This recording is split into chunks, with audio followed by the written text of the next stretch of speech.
ey yil bori bahbobqa nomimni degil. Har kim meni bilsa bu payomimni degil. Mendan demagil gar unutilg'on bo'lsam. Har kim ki meni so'rsa salomimni degil. Aziz do'stlar, men Shafiqa Yorqin Sweden yurtidan, Stockholm shahridan sizlar bilan suhbatdaman. So'zimni va salomimni Boburning ruboyisi bilan boshladim. Shu bilan o'zimning qalbiy muhabbatim va qizg'in salomlarimni sizlarga taqdim etaman va barchangizga bu ulug' kun, ya'ni Boburning tug'ilgan kunini tabriklayman. Alloh barchangizga sog'lik bersin va bobomiz Boburning ruhini shod va xotiralarini mangu qilsin. Bobur haqida har doim turli olimlar turli tomonlarini ochib maqolalar yozganlar va suhbatga chiqqanlar. Men bugun suhbat muxtasar bo'lgani uchun, qisqa bo'lgani uchun sizlarga Boburni qofiya bog'lash usulini ozgina ochib bermoqchiman. Bizning o'tmishdagi shoirlarimiz ham va bugungi chog'dosh shoirlarimiz ham qofiya bog'lashda gohida qiyinchiliklarga duch kelib, forscha va arabcha qofiyalardan ko'p ishlatadilar va undan foydalanadilar. Menga juda qiziqarli edi Boburni devonini yana qayta bir bor varaqlab ko'rib, o'zbekcha qofiyalarni qanchalik yuqori malaka bilan, qanchalik bir yuqori mahorat bilan ishlatganiga guvoh bo'ldim. Boburning devonida albatta forscha va arabcha qofiyalar ham uchraydi. Lekin eng muhimi shuki, Bobur forscha tarkibni ishlatmaydi. U hatto agar forscha so'zlarni ishlatsa ham, uni bog'lash usuli, tarkib bog'lash usuli, nisbatu mansub yoki izofatu muzof, mana shu holatlarda o'zbekcha dasturidan foydalanadi. Qofiya bog'lash Boburning she'rlarida ajoyibdir. Gohida u qofiya va radifni, qofiyani gohida faqat bir so'z qilib ishlatadi va bu juda ham men uchun ajoyib. Masalan, Boburning ruboylari orasida bir she'r borki, u yerda Zahiriddin Muhammad Bobur to'liq, ya'ni ismi radif hisobiga kelgan va faqat ikki so'z, bu yerga hatto ikki so'z ham emas, faqat bir so'z qofiya hisobiga kelgan. Bu men uchun va shoirlar uchun shoyat juda ham bir ajoyib va kamroq ko'zga tashlangan holat bo'lsa. Bobur bu ruboyda nima deb aytadi? Tuz Zahiriddin Muhammad Bobur. Bu yerda ham radif hisobiga kelgan. Qofiya bor yo'g'i faqat mana shu tuz. Ya'ni qofiyani o'zi dar haqiqat o'sha she'r bo'lgan. She'rda hammasini faqat qofiya bayon etib turgan bu yerda. Tuz Zahiriddin Muhammad Bobur. Yuz Zahiriddin Muhammad Bobur. Sarrishtayi ashdin ko'ngilni zinhor. Faqat mana shu 3-misrada to'liq bir ifoda, to'liq bir bayon kelgan. Bu yerda aytadi, sarrishtayi ashdin ko'ngilni zinhor. Uz Zahiriddin Muhammad Bobur. Qarangki, bu yerda qanchalik bir mahoratni ishlatgan. avvaliga tuz ya'ni chekkin ey Zahiriddin Muhammad Bobur. Ikkinchisida afsuslanadi va aytadi 100 ey Zahiriddin Muhammad Bobur. Keyin aytadi sarrishtai ashdin ya'ni Ayshu Ashratdin ko'ngilni uzgin, boshqa ishlarga masruf qilgin. Ya'ni foydali ishlarga, samarali ishlarga o'zingni vaqtingni o'tkazgin. Hayot hammasi faqat aysh surmoq emas. Va buni 3-misraga zinhor deb xabardor qilib aytadi, sarrishtai ayshni uzdi, oxiriga keltiradi. Sarrishtai ayshdan ko'ngilni zinhor uz. Zahiriddin Muhammad Bobur.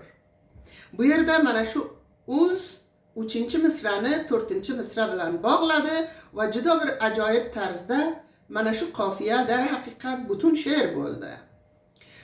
Shuningdek, yana bitta she'ri bor edi. Sulton Uvays uchun yozilgan she'ri.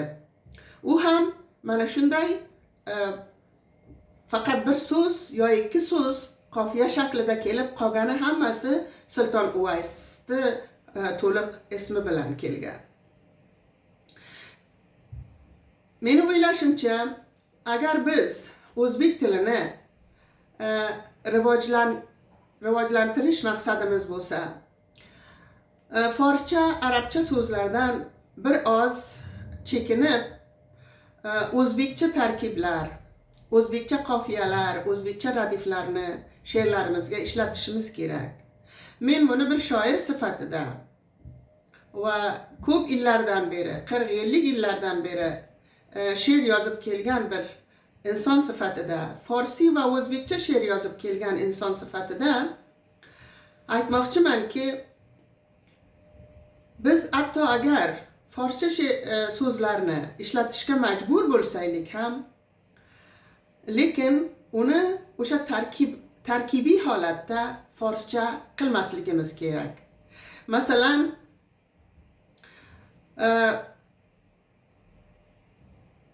g'am-i hijron deyish bu forsi tarkib, ammo agar hijron g'ami desaylik, bu o'zbekcha bo'ladi, o'zbekcha tarkib bo'ladi.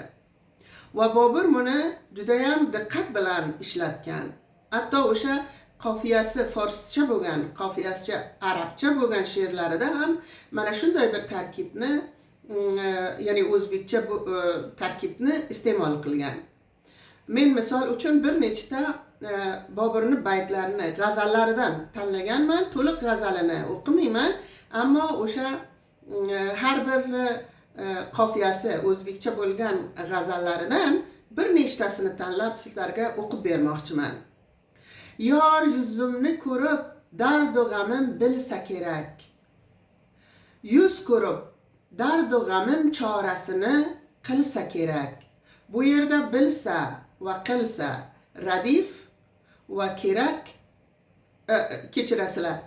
Bilsa va qilsa qofiya, kerak radif hisobiga kelgan va bu she'rni boshidan adog'igacha mana shu bilsa, qilsa kabi qofiyalar ishlatilgan. Boshqa she'ri. O'zni ko'ngil aysh ila tutmoq kerak. Bizni unutqonni unutmoq kerak. Bu yerda ham tutmoq, unutmoq qofiya, kerak radif hisoblanadi. Va bu she'r to'liq bir g'azal, oxirigacha mana shunday tutmoq va unutmoqqa o'xshash qofiyalar ishlatilgan. Ne xush bo'lg'ay ki bir kun uyquliq baxtimni uyg'atsam, kechalar tor mo'yidek beliga chirmashib yotsam. Bu yerda radif ishlatilmagan. Qofiyani o'zi she'rni bir-biriga bog'lab turgan. Bu yerda qofiya uyg'otsam va yotsam qofiyadir. Va g'azalning oxirigacha shunday qofiyalar ishlatilgan.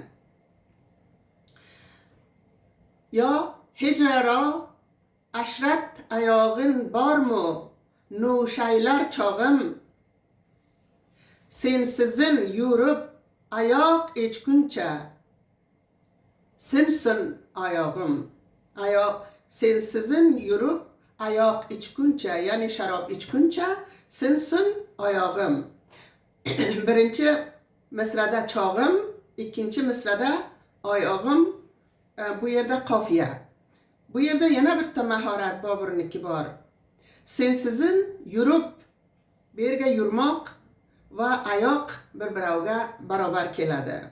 Oyog'im sinsin deydi, ya'ni meni oyog'im badandagi oyoq sinsin deydi, lekin yana bu yerga ichguncha debdi. Sensizin yurib ayoq ichguncha sinsin oyog'im. Bu yerda nima? Ya'ni o'sha sharob piyolasini agar men sharobni ichsam, chog'irini ichsam, meni o'sha qo'limdagi oyoq yo o'sha piyola sinsin demoqchi. Bu yerda juda bir mahorat bilan ham badandagi oyoq va ham qo'ldagi o'sha chog'ir piyolasini juda bir mahorat bilan, ajoyib bir mahorat bilan ishlatgan va bu she'r ham radifi yo'q va faqat qofiya ustiga ustuvor bo'lib turgan. Tushimda chun quyoshdek orazingni ko'rdim o'trudin, tilarmen to qiyomat ochmog'i men ko'zni uyqudin. Bu yerda o'tru va uyqu. Qofiya, din, ya'ni o'sha nisbat berilgan. Bu yerda nima? Din radif hisobiga kiradi va zimnan qofiyani juz'i deb aytsa ham bo'ladi. Shu kabi she'rlar juda ko'p. Men yoddosh olgan she'rlar juda ko'p.